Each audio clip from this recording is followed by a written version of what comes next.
प्रस्ताव काय होता म्हणजे ते काय होतं त्यात मुदतवाढ मागितली होती की काही लोकांचं राहिलेलं आहे आणि जुन्या जे पुरवठादार आहे त्या पुरवठादाराकडे अजून किट शिल्लक आहेत तर तेवढ्या 1,23,000 किट्स 1,53,000 किट्स वाटण्याची परवानगी द्यावी काय. तर प्रस्ताव होता सचिव तथा मुख्य कार्यकारी अधिकारी महाराष्ट्र इमारत व बांधकाम कामगार कल्याणकारी मंडळ मुंबई यांनी उक्त पत्रान्वये 1,53,698 अत्यावश्यक वस्तू संच एसेन्शियल किट व 1,53,498 सुरक्षा सेफ्टी किट वाटपास मुदतवाढ देण्याच्या विनंतीस मान्यता देण्यास हरकत नसावी. आणि मग पुढे त्यांनी असंही म्हटलं की सद्यस्थितीत मंडळाकडे 20,67,000 बांधकाम कामगारापैकी 13,84,730 एवढ्या बांधकाम कामगाराची नोंदणी जीवित आहे, सक्रिय आहे.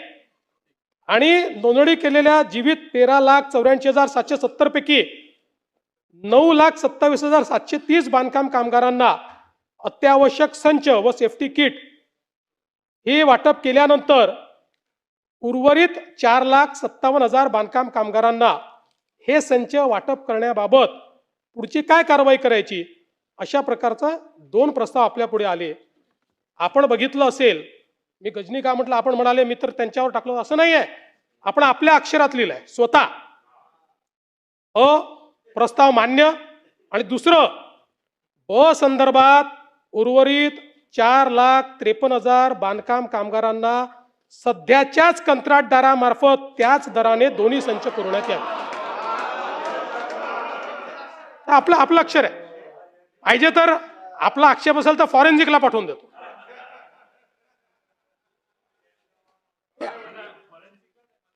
तुम्हाला पाठवतो. नाही, मी आपल्या हेतूवर शंका घेत नाही. म्हणजे असं आपण बेनोव्हेलंट लोक आहोत, आपल्याला असं वाटू शकतं की 4,53,000 कामगार राहिले आहेत आणि मग पुढची प्रक्रिया करायला वर्ष जाईल, त्यामुळे देऊन टाका बाबा. पण मी आपल्याला एवढंच सांगू इच्छितो की आपण जे आक्षेप माननीय आमच्या फुंडकर साहेबांवर घेतले, बिचारे नवीन नवीन मंत्री आहेत, मग त्यांच्यावर झाले की नाही खात्यावर, म्हणजे तर ठीक आहे.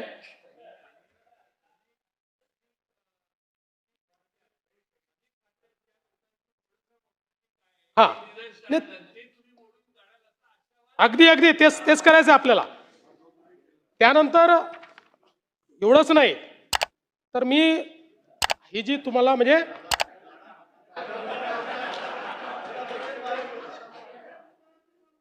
नाही, आणि तसं जयंतराव तुम्हाला सल्लागाराची आवश्यकता नाही, पण ऐका ना, पण त्यावेळी तुम्हाला कोणीतरी चुकीचा सल्लागार भेटला होता.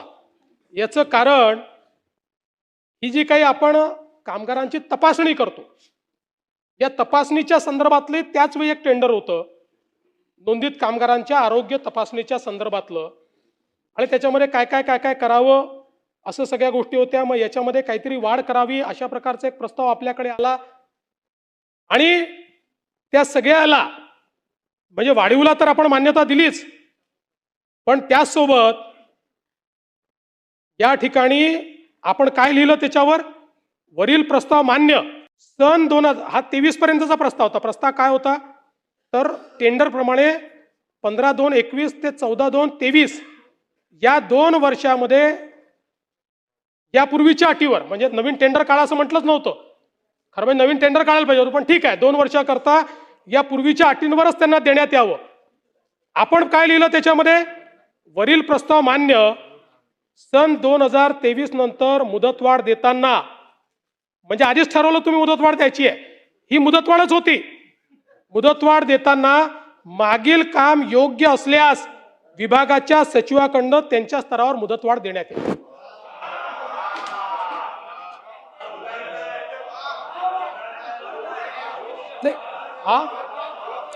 नाही जयंतराव, योग्य असल्यास कसं देता येईल मला सांगा. एक टेंडर संपलं तरी तुम्ही त्याला 2 वर्षाची मुदतवाढ देताय, आणि त्याच्यावरही तुम्ही म्हणताय की त्याच्यानंतरही आवश्यक असेल तर मुदतवाढ द्या. तर नाहीये असा नाहीये प्रस्ताव, तुमच्या अक्षरात लिहिलाय. परत दादांना वाचायला देतो आता.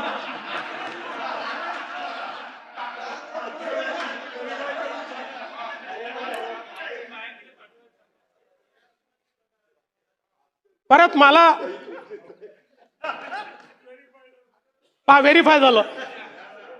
मला तुमच्या हेतूवर शंका घ्यायची नाही आहे. मी तुम्हाला सांगू इच्छितो की हे जे काही तुम्ही सांगताय खात्यामध्ये उत्तम काम आपले मंत्री करतायत, चांगलं चाललंय. आणि आता आपण एक अजून मुद्दा उपस्थित केला की अशा अटी आणि शर्ती का टाकल्या टेंडरच्या.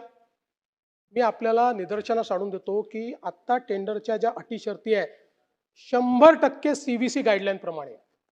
त्याच्यात डायल्युशन जर केलं तुम्ही म्हणताय ते, तर CVCच्या गाईडलाईनचा त्या ठिकाणी भंग होईल.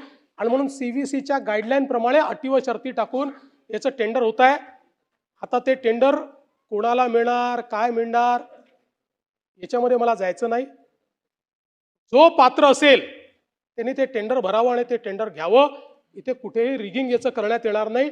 आणि मी त्या दिवशी तुमच्या प्रश्नाच्या उत्तरात सांगितलं की भांडे वाटप वगैरे या ज्या आपल्या अतिशय लोकप्रिय स्कीम्स आहेत याच्यामध्ये काही पारदर्शिता आणण्याची आवश्यकता आहे. आणि म्हणून या सगळ्या स्कीम्समध्ये पारदर्शिता आणायची, काही प्रमाणात अजून नवीन स्कीम्स घ्यायच्या का, कुठे DBT करायचं काय, या संदर्भात सुप्रीम कोर्टाने गाईडलाईन्स दिलेले आहेत. आपल्याला माहिती आहे की हे पैसे दुसरीकडे खर्च नाही करतायत.